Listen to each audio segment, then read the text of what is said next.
এই বন্ধুরা, good morning. তো সকাল সকাল ঘুম থেকে এখন যাচ্ছি দোকানে। এখন গিয়ে দোকান খুলতে হবে।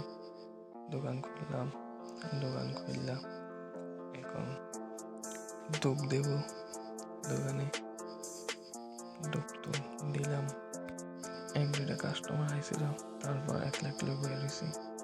তারপর আরেকটা আইছে, তার লোক একটু কথা হইতেছিলাম। আর এখন বাজে 10টা। দোকানটা বন্ধ করে দিই। বাইরের ওয়েদারটা খুবই সুন্দর। তারপর বাড়িতে এলাম, ভাত টাত খাইলাম। ভাত টাত খাই কি তার করুম, মাথায় থাকলে ভিডিও আর কি। কলেজ টলেজও বন্ধ। এখন একটু ঘুমামো। ঘুম থেকে একটা স্নান টান কইরাম, আবার একটু রাস্তার দিকে বাইরেলাম। বাইরে একা ভালো লাগতেছিল না। তো আজকে ব্লগটা এখানে। তো ভালো লাগলে একটা সাবস্ক্রাইব প্লিজ।